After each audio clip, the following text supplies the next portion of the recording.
Perdana Menteri Israel Benjamin Netanyahu menegaskan pasukannya belum akan meninggalkan wilayah Lebanon Selatan selama Hizbullah masih dianggap mengancam keamanan Israel. Pernyataan itu disampaikan Netanyahu saat mengunjungi tentara Israel yang masih ditempatkan di wilayah Lebanon Selatan yang diduduki pasukan Israel. Menurut Netanyahu, Israel akan tetap bertahan di kawasan tersebut selama Hizbullah masih bersenjata dan dinilai memiliki kemampuan menyerang negaranya. Sikap Netanyahu itu bertolak belakang dengan kesepakatan gencatan senjata yang telah disepakati antara Israel dan Lebanon. Dalam perjanjian tersebut, Israel sebelumnya sepakat menarik pasukannya dari sejumlah wilayah di Lebanon Selatan, termasuk kawasan sekitar Sungai Litani.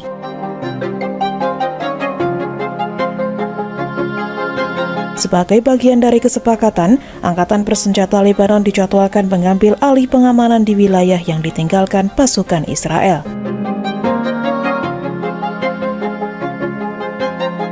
Ketegangan kembali meningkat setelah Hizbullah melancarkan serangan ke Israel sebagai respons atas tewasnya pemimpin tertinggi Iran. Ayatollah Ali Khamenei dilaporkan tewas dalam serangan Israel dan Amerika Serikat ke Iran pada akhir Februari lalu. Sejak itu, pertempuran antara Israel dan Hizbullah kembali memanas dengan aksi saling serang yang terus berlanjut.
Bentrokan bersenjata antara kelompok oposisi Kurdi dan pasukan Islamic Revolutionary Guard Corps terus meluas di sejumlah wilayah barat Iran dalam 3 hari terakhir.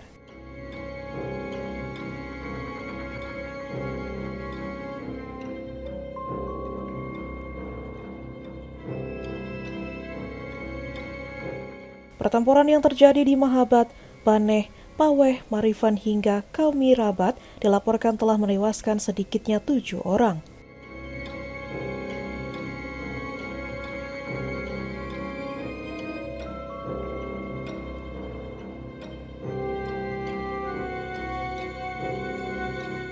Kelompok Party of Free Life of Kurdistan menyebut 4 pejuangnya dari pasukan pertahanan Kurdistan Timur atau YRK tewas dalam bentrokan di Mahabad.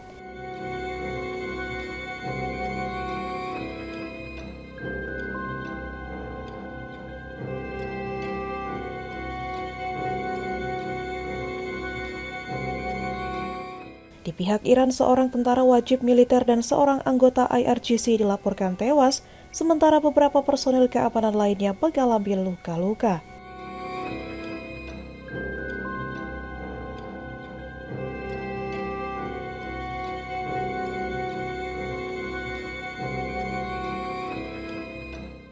Kelompok oposisi Kurdi mengeklaim pasukan IRGC juga menderita korban lebih besar, meski jumlah tersebut belum dikonfirmasi secara resmi oleh Teheran.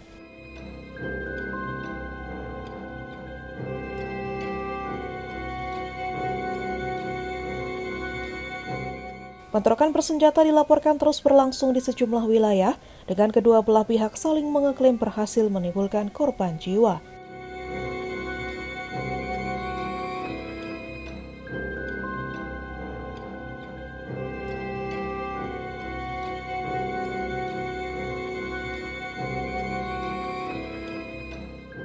Di tengah konflik muncul kelompok bersenjata baru bernama Sori Hiwa yang mengaku bertanggung jawab atas salah satu serangan terhadap pasukan Iran.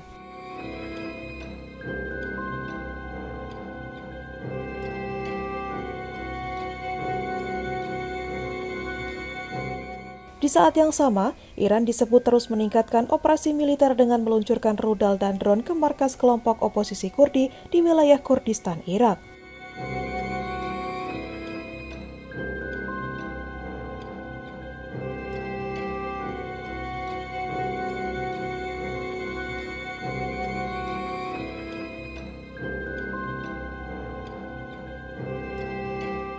Eskalasi tersebut terjadi ketika Teheran masih menjalani proses negosiasi dengan Amerika Serikat sehingga memicu kekhawatiran akan memburuknya stabilitas kawasan.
Menteri Luar Negeri Iran Abbas Araghchi merespons ancaman Israel yang menjadikan pemimpin tertinggi Iran Mojtaba Khamenei sebagai target pembunuhan.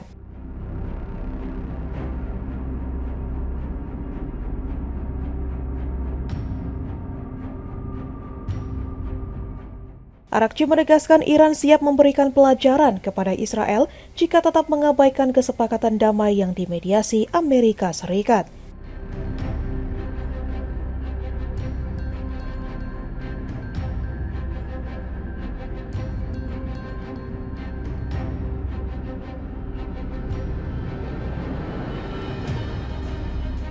Melalui media sosial X, Arakchi menyebut Presiden Amerika Serikat telah mengikat negaranya untuk membungkam hewan peliharaan di Tel Aviv.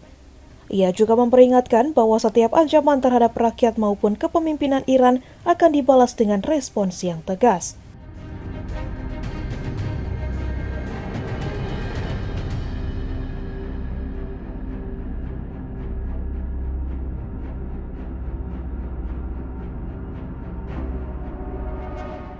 Sebelumnya, Menteri Pertahanan Israel Katz menyatakan Mojtaba Khamenei telah masuk dalam daftar target pembunuhan.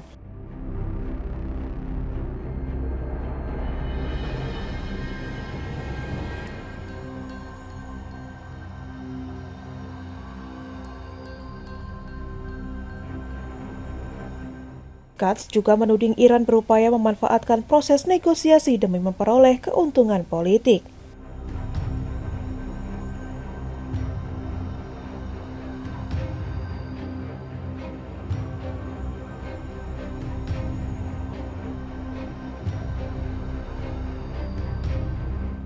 Menurutnya, Israel tidak akan membiarkan Iran mengembangkan senjata nuklir dalam kondisi apapun.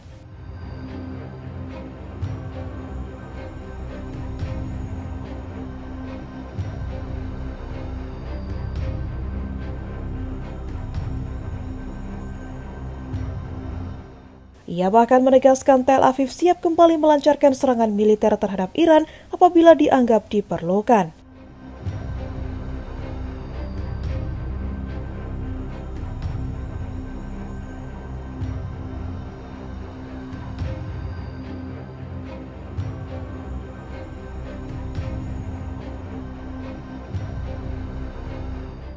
Pernyataan keras dari kedua pihak kembali meningkatkan ketegangan di tengah upaya diplomasi yang sedang berlangsung.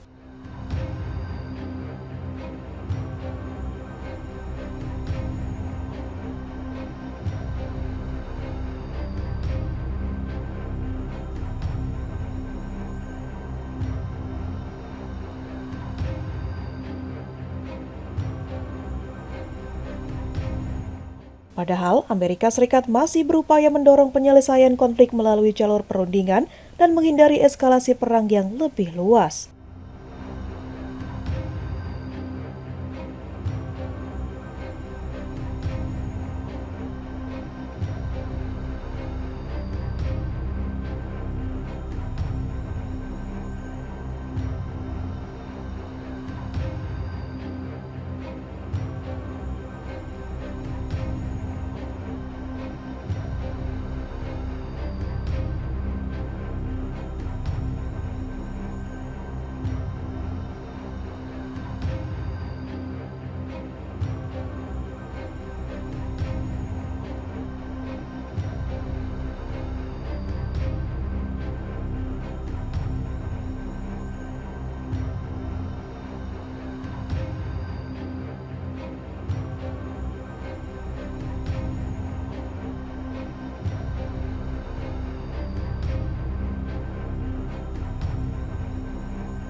Perdana Menteri Israel Benjamin Netanyahu menuai kritik setelah berkelakar hanya kehilangan sedikit berat badan sejak perang dengan Hamas pecah.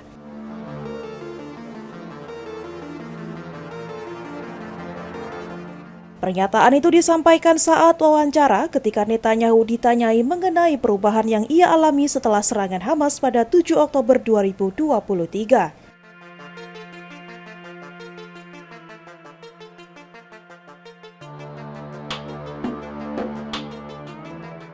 Dalam kesempatan yang sama, Netanyahu mengaku konflik tersebut mengubah pandangannya tentang doktrin keamanan Israel, termasuk pentingnya membangun zona penyangga.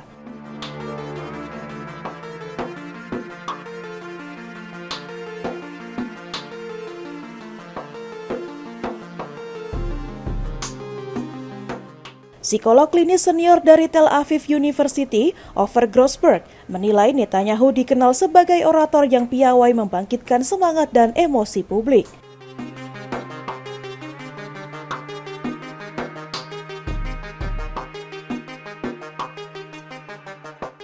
Menurut Grossberg, pidato Netanyahu kerap menonjolkan narasi bertahan hidup, kemenangan, dan kekuatan dengan gaya yang tegas serta penuh otoritas.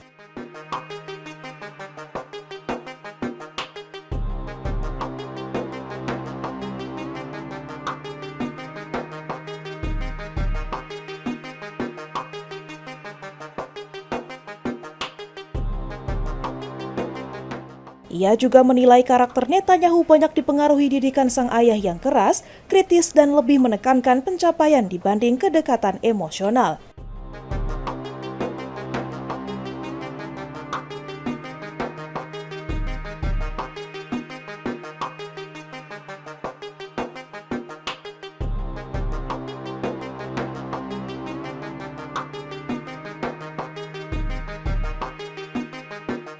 Sementara itu, psikolog Saul Kimhi dari Tel Aviv College pernah menyebut Netanyahu memiliki sifat egosentris, ambisius, dan sangat berorientasi pada pencapaian.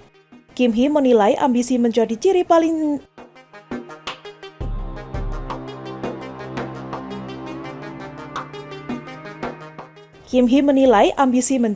paling menonjol dalam kepribadian Netanyahu, yang selalu ingin unggul dan mencapai posisi tertinggi.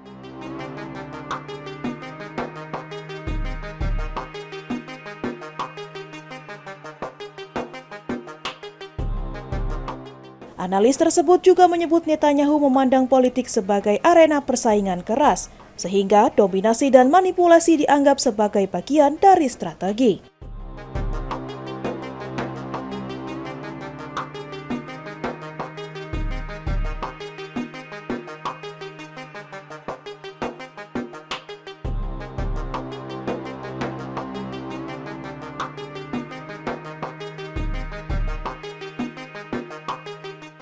Menurut Kimhi, sikap agresif dan manipulatif Netanyahu lebih didorong oleh perhitungan rasional untuk mencapai tujuan politik daripada luapan emosi semata.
Sebuah pesawat nirawak atau drone Ukraina yang membawa 5 kg bahan peledak jatuh di Provinsi Trabzon, Turki Timur Laut Rabu 1 Juli 2026. Untungnya drone tersebut hancur setelah menghantam sebuah pohon, kata kantor berita IHA.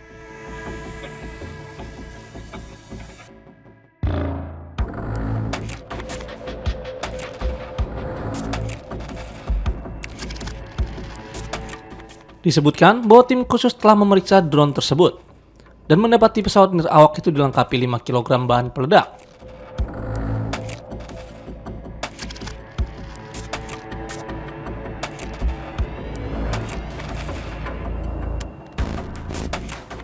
Insiden drone jatuh di wilayah Turki itu telah membuat kepanikan warga setempat. Otoritas tempat masih dilakukan penyelidikan untuk mengetahui lebih lengkapnya.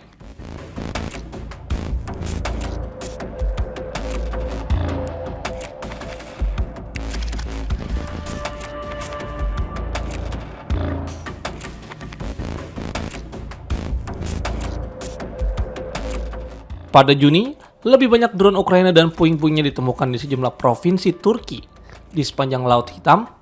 Berdasarkan laporan kantor berita IHA, drone itu hancur setelah menabrak sebuah pohon sehingga tidak sempat menimbulkan ledakan.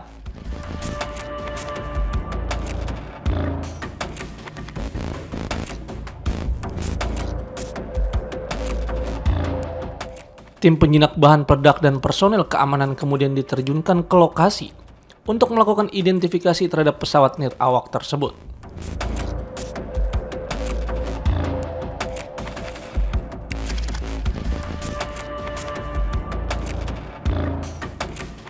Keberadaan drone bermuatan bahan peledak di kawasan pemukiman membuat warga sekitar merasa khawatir.